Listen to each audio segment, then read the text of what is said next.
Buenas tardes con todos. ¿Qué tal? Soy el doctor Renato Moreno. El día de hoy nos ha tocado ver lo que son enfermedades túbulo-intersticiales, que es el tema que nos ha tocado ver para las clases de la universidad. ¿Ya? Vamos entonces a comenzar, debido a que no es una clase muy larga que digamos en realidad. Y básicamente es puntual todo. Entonces vamos a comenzar de una vez. Sí se ve, ¿no? ¿Sí se logra ver? Sí, perfecto, ok. Vamos a empezar de una vez.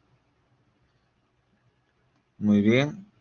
Eh, lo que son las enfermedades túbulo-intersticiales van a ser, pueden ser lesiones primarias como lesiones secundarias a nivel renal. Básicamente es la afectación, por decirlo así, o la interacción de dos componentes. Del componente tubular, que básicamente va a estar caracterizado por lo que es la parte de los procesos inflamatorios, o por decirlo así, el proceso inflamatorio va a generar una tubulitis y esto va a producir una obstrucción en lo que es el flujo renal y esto puede dar compromiso a nivel, ¿cómo se llama? Renal. Un rato.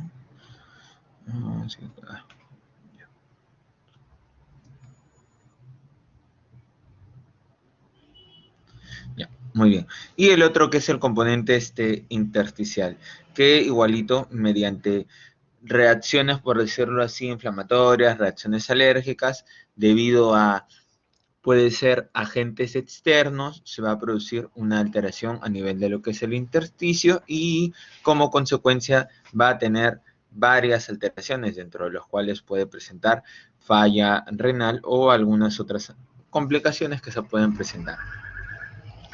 Acá lo ponemos que las enfermedades tubulointersticiales son trastornos que comparten iguales características.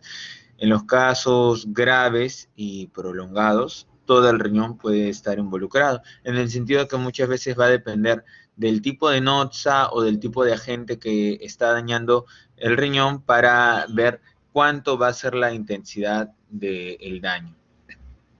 Se puede presentar disfunción glomerular e insuficiencia renal.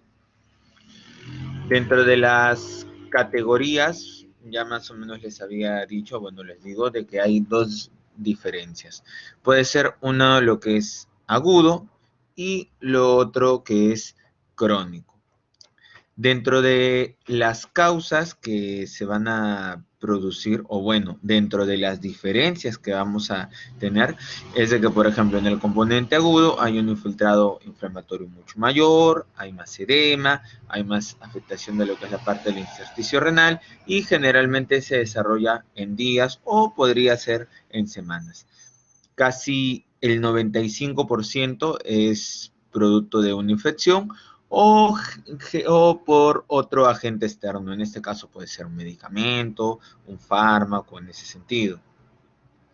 Va a causar lo que es una lesión renal aguda y, por decirlo así, la demora en lo que es el tratamiento de la causa desencadenante puede llevar a una lesión permanente y consecuentemente podría llevar a una insuficiencia renal crónica en ese sentido.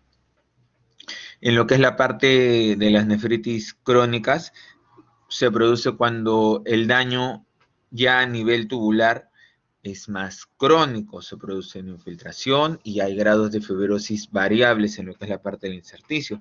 Se puede producir atrofia, hay más disfunción tubular y hay un deterioro gradual de la función renal, que generalmente se produce a lo largo de años.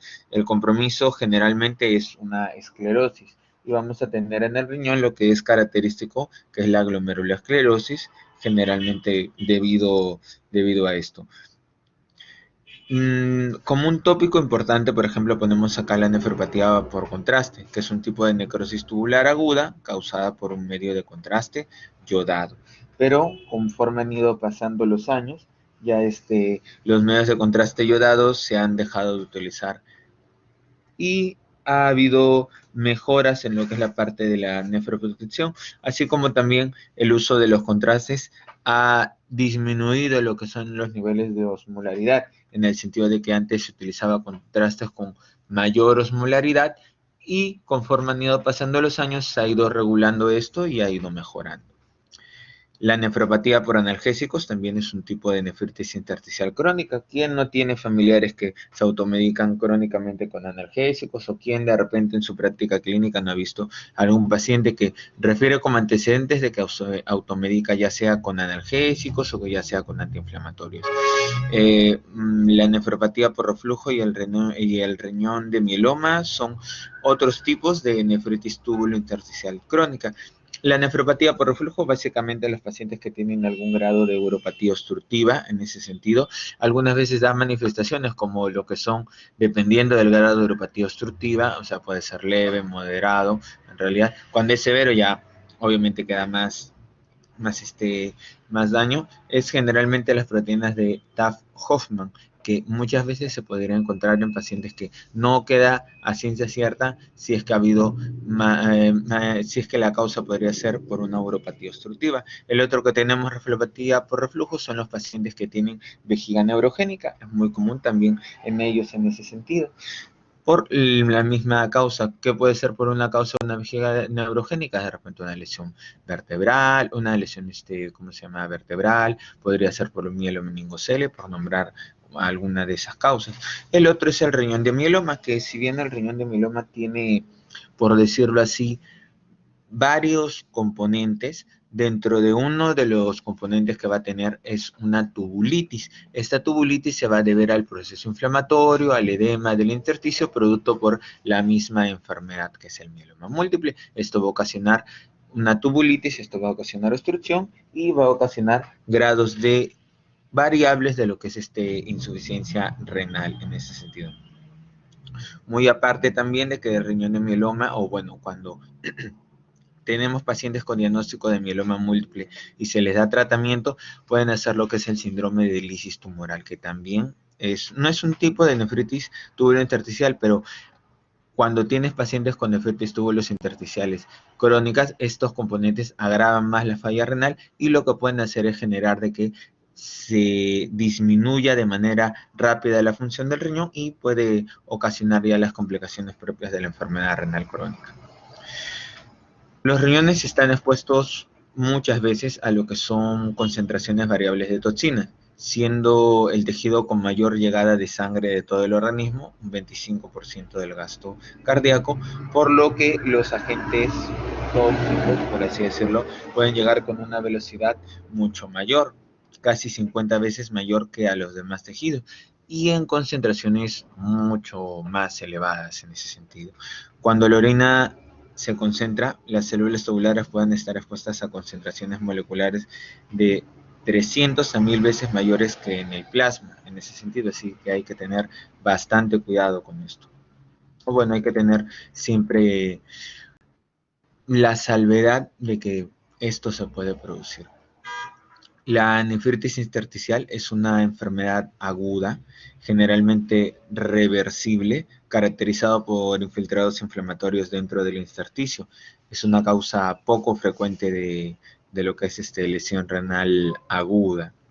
Se presenta alrededor del 2 a 3% de todas las lesiones renales agudas comprobadas, básicamente por biopsia renal, pero no necesariamente se va a producir o vamos a tener de que, sí, o sea, todos los pacientes con falla renal aguda tenemos que hacerle biopsia renal, no, siempre hay criterios para que se pueda hacer la biopsia renal de los pacientes. Por ejemplo, si yo tengo un paciente que tiene una falla renal aguda, que no tiene origen determinado, o lo cual no se tiene cuál es la causa, sí estaría indicado para que se pueda realizar lo que es la biopsia renal.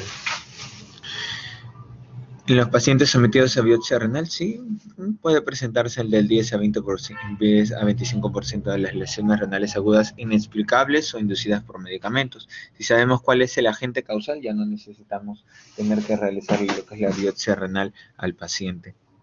Antes de la aparición y disponibilidad de los antibióticos, la mayoría de nefritis túbulo-intersticiales estaban asociadas a lo que son los procesos infecciosos. Después de la aparición de los antibióticos, obviamente que esta casuística ya disminuyó. En la actualidad tenemos una variedad muy grande de nefrotóxicos en realidad, que pueden ser variables, por ejemplo, agentes antimicrobianos, lo que son los fármacos nefrotóxicos, el contraste, los antiinflamatorios no esteroideos también, algunos otros medicamentos también que no se ha demostrado a ciencia cierta cuál es la causa o el proceso por el cual producen daño a nivel renal, pero que se tienen estudios de que a largo plazo podrían producir este tipo de daño, como lo que son los inhibidores de la bomba de protones. La nefritis túbulo-intersticial inducida por medicamentos abarca generalmente el 75 a 90% de todos los casos en ese sentido. Esto no quiere decir que todos los medicamentos en condiciones normales vayan a producir una nefropatía o un daño a nivel renal y que van a cursar con nefritis túbulo-intersticial. Generalmente estos datos los podemos extrapolar a lo que son los pacientes de las unidades de cuidados intensivos, donde muchas veces se utiliza una cantidad mucho mayor de fármacos, ya no sea, por ejemplo, fármacos antibióticos o no se utiliza otra serie de medicamentos. En realidad, la mezcla de todo esto van a hacer de que los pacientes estén más expuestos a que puedan presentar una falla renal. Existen factores que por decirlo así, afectar la vulnerabilidad de las células en su exposición a toxinas. Por ejemplo, los medicamentos de transporte tubular separan a los fármacos de su proteína de unión, que normalmente protege de la toxicidad. Esto, por ejemplo, es un mecanismo protector. El transporte celular expone a la célula y organelas a diferentes sustancias químicas, y los sitios de unión de algunos agentes pueden facilitar la entrada de otras sustancias y demorar su salida, en el sentido de que, por ejemplo, la mezcla de, por ejemplo, fármacos antibióticos nefrotóxicos con otros medicamentos nefrotóxicos, como por ejemplo, le estoy dando a un paciente un antibiótico que es nefrotóxico y lo junto, por ejemplo, con una sustancia de contraste, va a hacer de que los sitios de unión de estos agentes que van a tratar de bloquear la nefrotoxicidad por fármacos van a estar copados, y esto va a dejar, por decirlo así, libre para que pueda el contraste dañar a las células a las células renales. Las reacciones químicas como alcalinización o acidificación pueden alterar el transporte en cualquier dirección. Eso antes se tenía como medida que, por ejemplo, cuando teníamos pacientes que, por ejemplo, tenían falla renal en las unidades de cuidados intensivos y pensamos que era por algún agente nefrotóxico, agarraban y decían, ya, hay que alcalinizar la orina, porque alcalinizando la orina vamos a disminuir la nefrotoxicidad y con esto vamos a evitar de que los pacientes puedan presentar mayor falla a nivel renal. Pero no, a largo plazo no se demostró que fuera muy beneficioso, y hay que tener en cuenta de que el organismo ¿cómo se llama? En ciertas situaciones, sobre todo en los pacientes que hacen falla renal, va a tender a estar entre niveles de alcalinización y acidificación. ¿Cómo es esto, doctor? Por ejemplo, muchas veces los pacientes que están en las unidades de cuidados intensivos y desarrollan falla renal tienen requerimientos para lo que es terapia de reemplazo renal en la modalidad de hemodiálisis.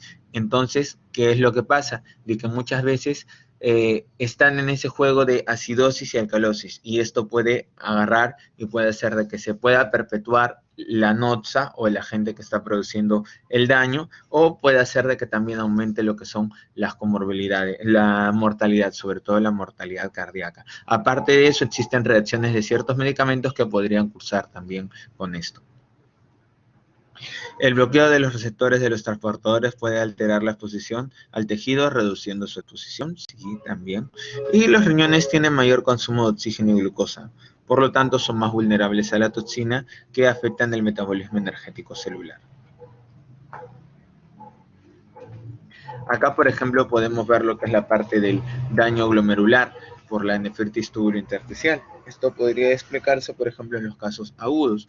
Lo primero que ocurre es una hipertensión intraglomerular, en el slide número 1, o bueno, en el número 1, que va a producir fuga de mediadores inflamatorios al intersticio tubular. ¿Qué tipo de mediadores inflamatorios? Puede ser óxido nítrico, puede ser interleuquinas, puede ser factor de necrosis tumoral. Todos estos procesos inflamatorios van a dañar o van a hacer de que se altere lo que es la parte del intersticio. Esta alteración o esta, por decir, reacción inflamatoria va a hacer que se escape leucocitos de lo que son los capilares glomerulares. Y esta migración de lo que son los leucocitos van a producir lo que es como un taponamiento, como una tubulitis, por así decirlo, y van a comenzar a dañar lo que es la parte del túbulo renal. Entonces, por lo tanto, van a hacer una migración y esta migración de los procesos leucocitarios van a hacer de que se produzca una obstrucción, lo que ven en la figura número 3, y por consecuencia va a producirse el daño a nivel glomerular y por lo tanto va a haber mayor compromiso glomerular y va a haber más falla a nivel renal.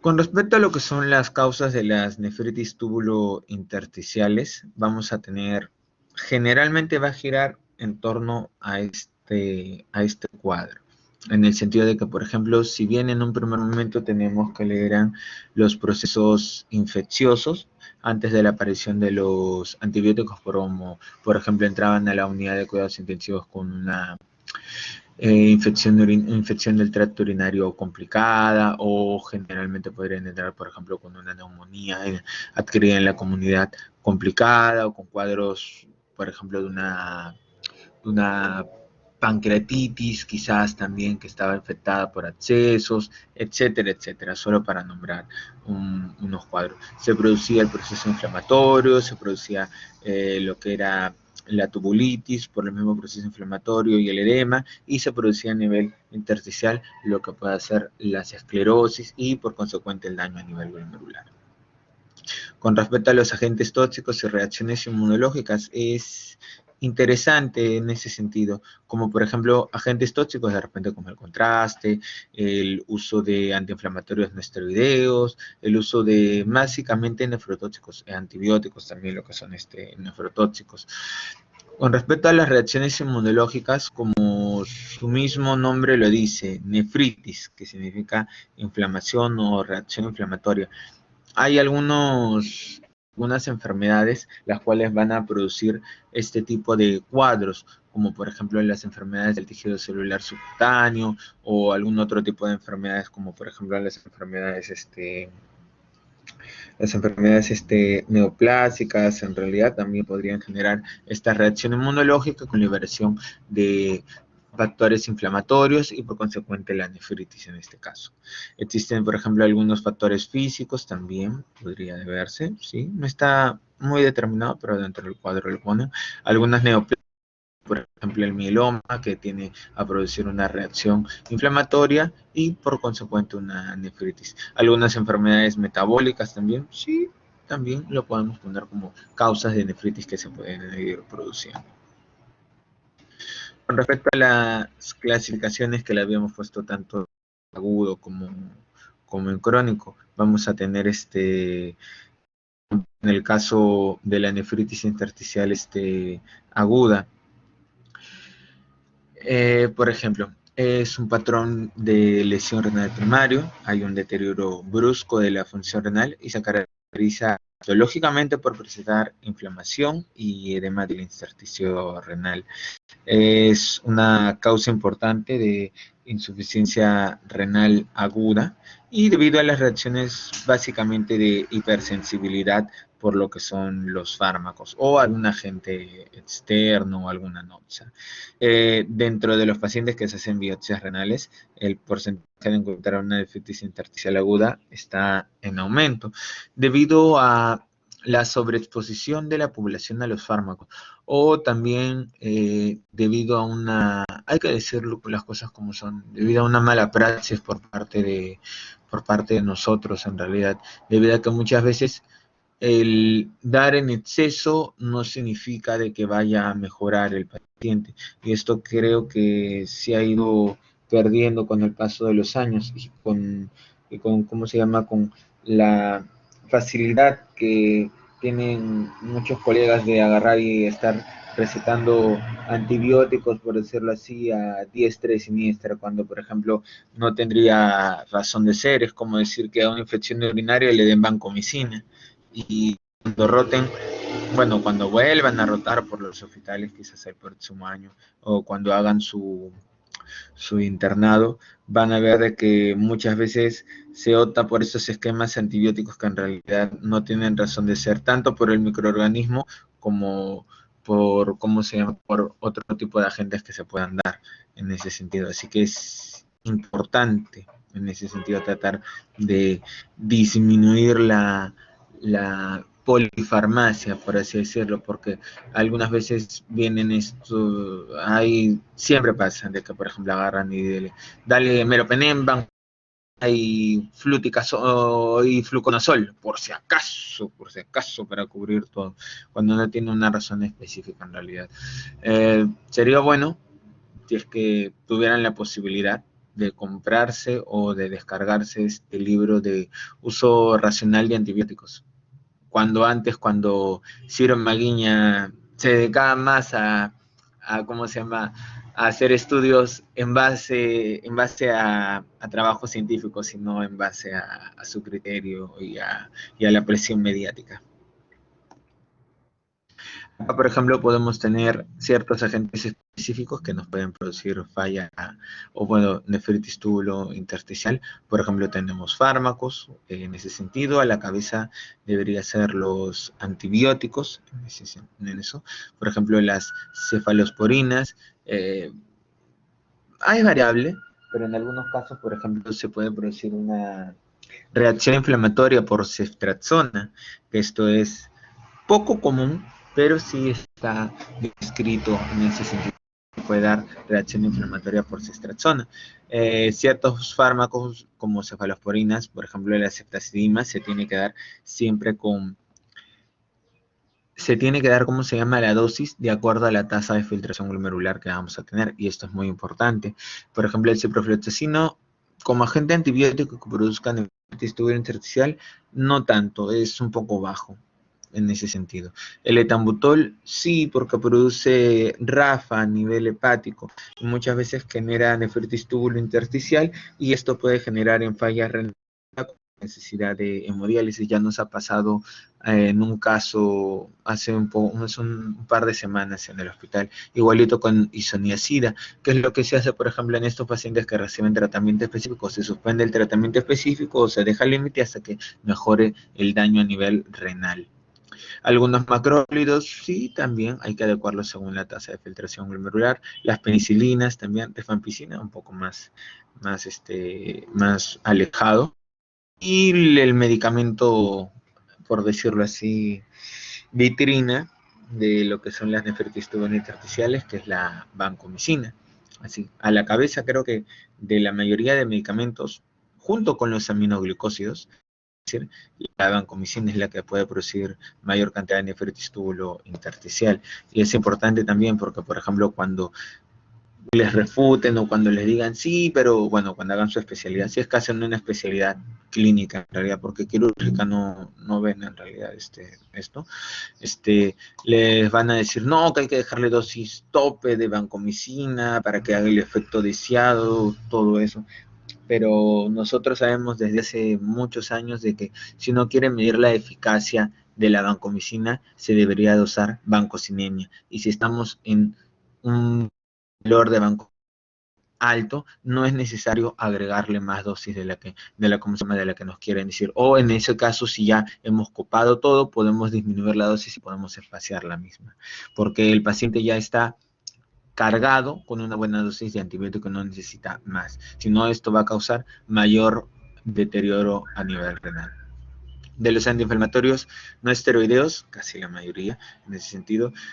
De los diuréticos, sí puede ser la furosemida por los grados de deshidratación que podría producir también prolongar la falla renal. Tiazidas no es mucho, triamtereno tampoco.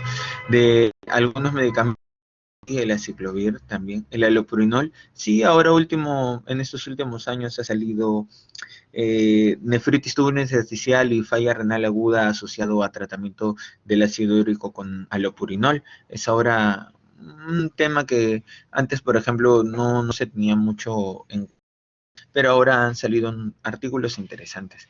Las atropinas, sí, también, sobre todo para los pacientes que tienen tratamiento con enfermedades del tejido conectivo. Carbamazepina es raro, captopril también es raro. Este es importante, por ejemplo, una causa de, por ejemplo, nefritis tubulointersticial, por ejemplo, en pacientes adictos por cocaína, eso sí también muchas veces puede venir.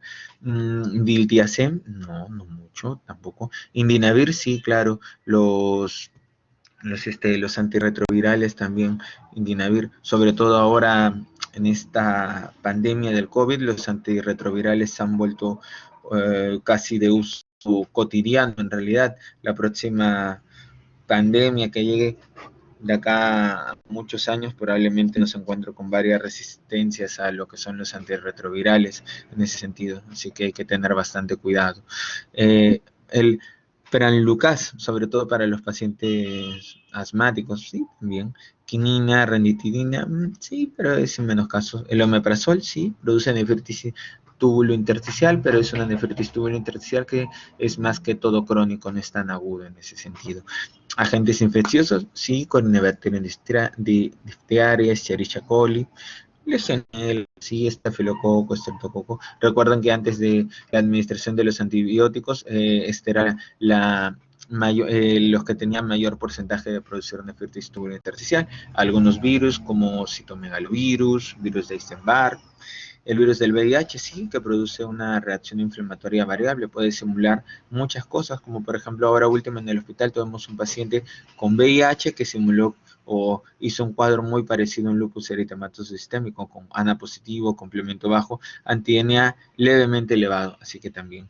La leptospirosis, sobre todo cuando hace enfermedad de Weil, que es cuando ya presenta falla renal, es un poco difícil de tratar en ese sentido. Algunas causas idiopáticas, inmunitarias, nefritis espontánea tubulointersticial, sí, pero son casos aislados, no es lo común. Existen fármacos que complican y hacen que la nefrotoxicidad por antibióticos sea más frecuente en otras categorías de fármacos. Desde luego, el uso irracional de los fármacos hace que se complica mucho más todo. En el uso de antibióticos, cuando haces combinaciones, haces de la toxicidad de un agente, puede agravar la otra, lo que les venía diciendo, como por ejemplo, si utilizo un antibiótico nefrotóxico que, por ejemplo, está dañando a nivel renal, pero se está tratando de defender el riñón con ciertos procesos para evitar mayor nefrotoxicidad, y encima agarro y le meto contraste, hago de que termina de barrer con toda la nefroprotección que he querido hacer, y puede hacer de que se agrave más el daño a nivel renal, muy aparte del agente antibiótico que ya se tenía anteriormente. El otro factor es que muchos de esos fármacos se eliminan por vía renal y por lo tanto su concentración está más aumentada. Del grupo de los antiinflamatorios no esteroideos, del 1 al 5% están expuestos a síndromes nefrotóxicos. La nefritis intersticial aguda se asocia a infecciones renales primarias, por ejemplo, como pielonefritis bacteriana, tuberculosis renal, una nefritis por hongo también se puede producir, y las infecciones por estreptococo, leptospira, criptococo, legionela, histoplasma y por virus del citomegalovirus también son factores clásicos de nefritis intersticial aguda. Las infecciones sistémicas pueden causar una lesión directa, ya sea por los mismos patógenos al estar asociados a otros fármacos utilizados. Por ejemplo, en el virus del VIH puede causar lesiones por infecciones oportunistas o los fármacos usados, o incluso por el mismo virus en ese sentido. Acá, por ejemplo, tenemos un cuadro donde vamos a poder ver un ratito, disculpen un minuto.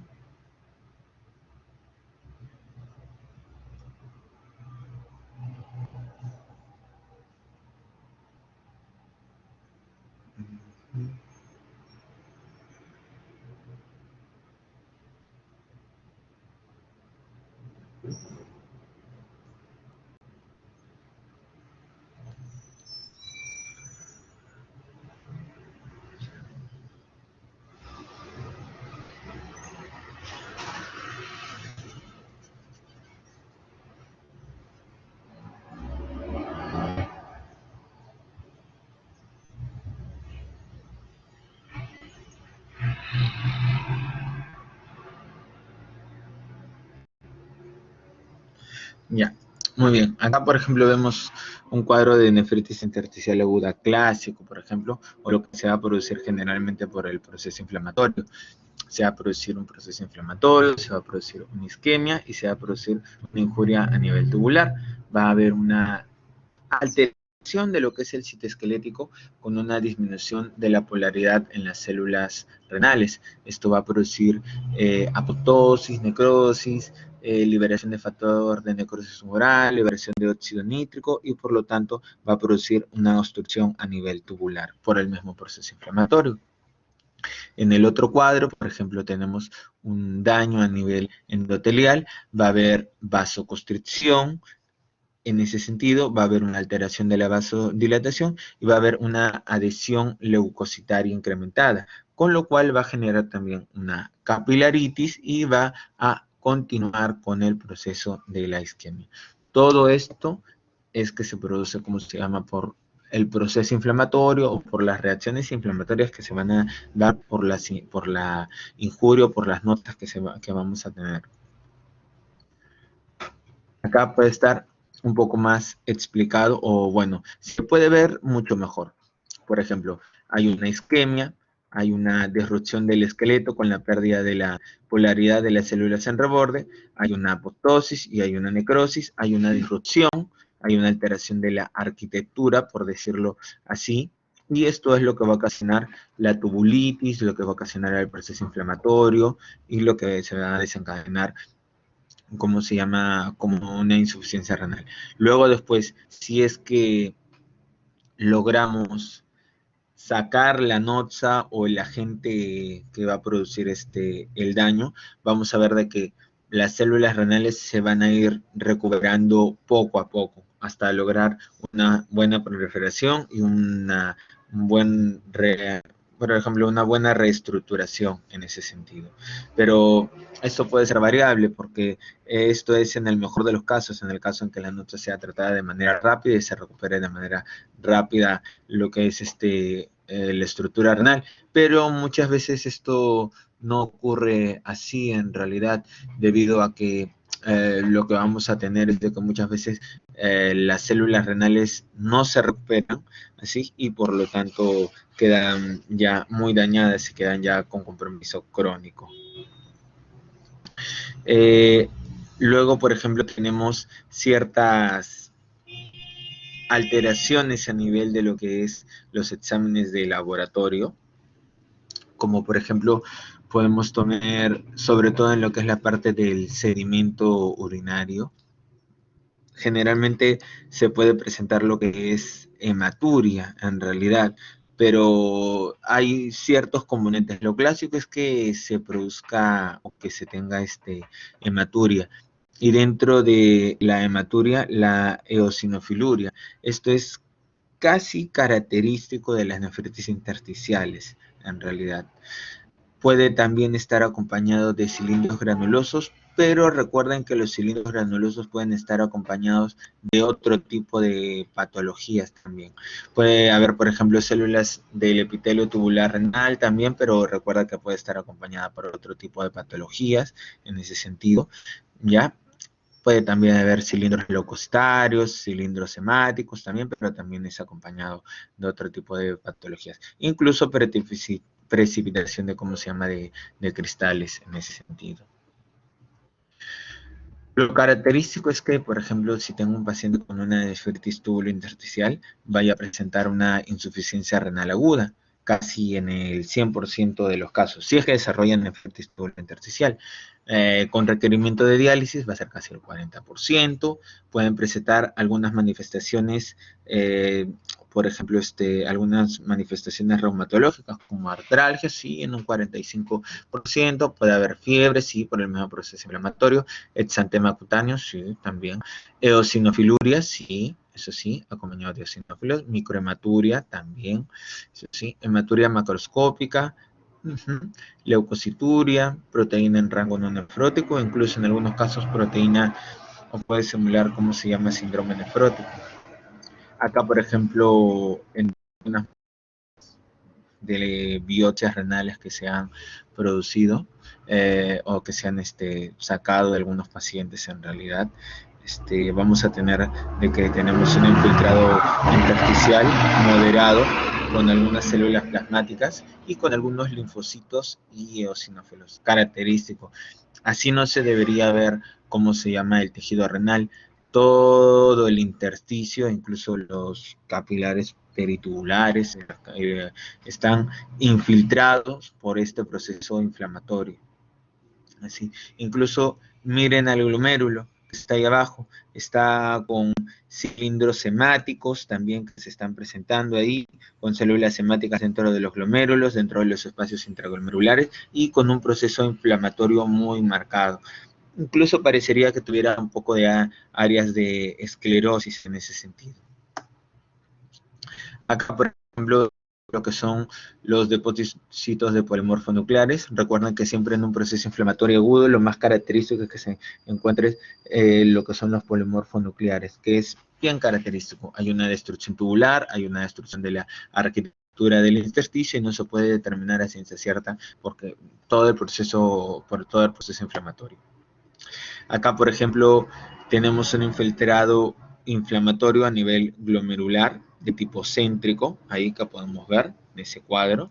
¿Sí? Los espacios, por ejemplo, en ese lado, los espacios intraglomerulares están todos copados en ese sentido. El tratamiento. Básicamente el tratamiento se va a basar en el retiro del agente causal de la nefritis intersticial aguda.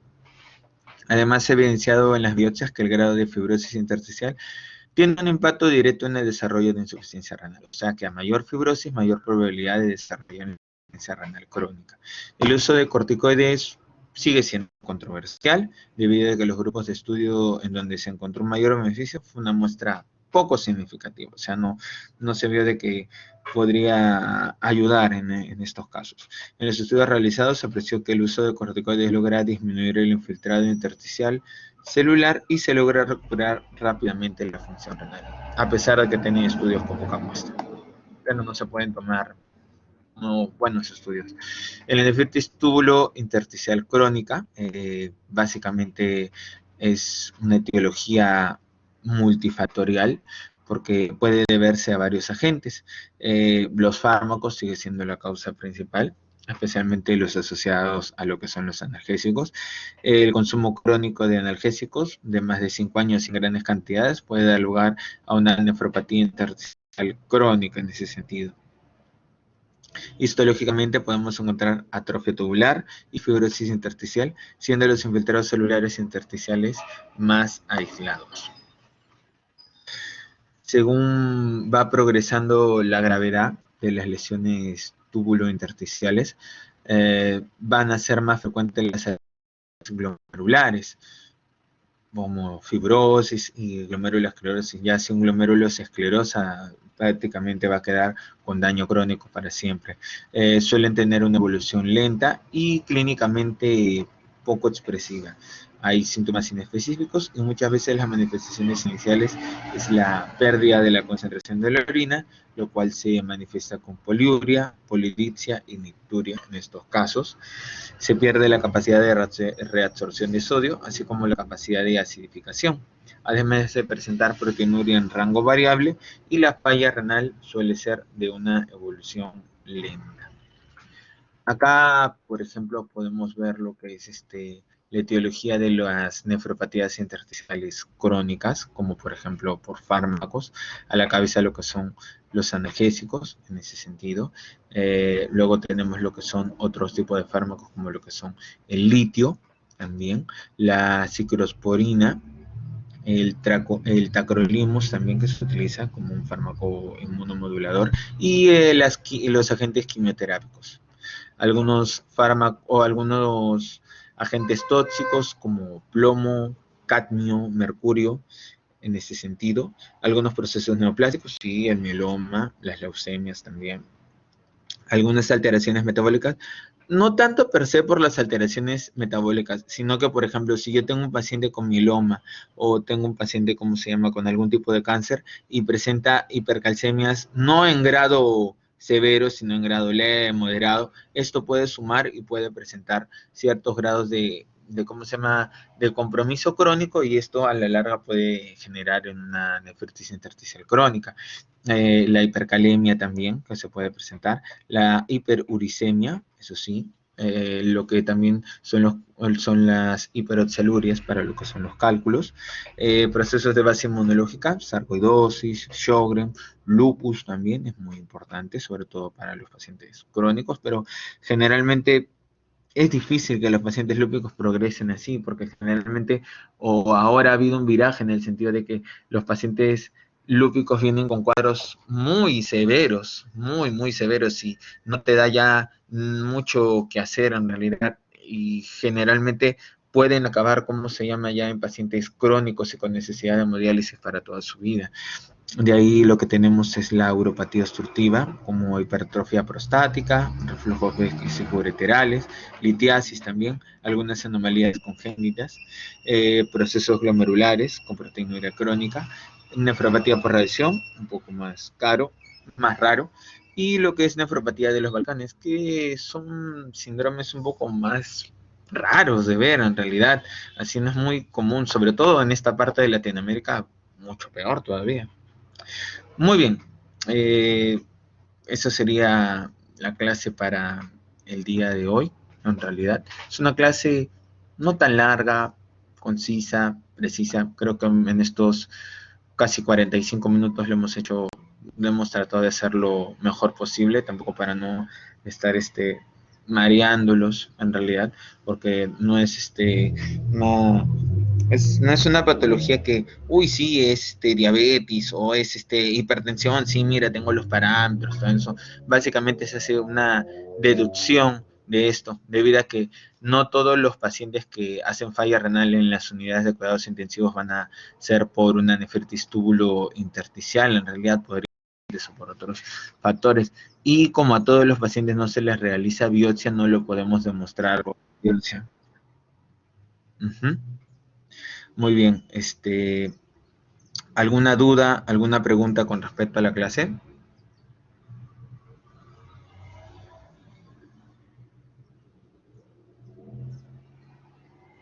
¿Dudas, preguntas, todo bien?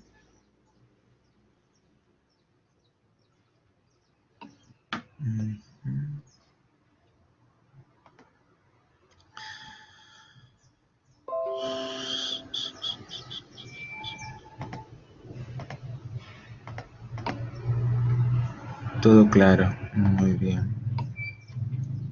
Ya, voy a pasarles de una vez, ¿cómo se llama? El archivo, de una vez, para que de una vez ya lo puedan tener, ¿ya? Vamos a poner acá en compartir archivo.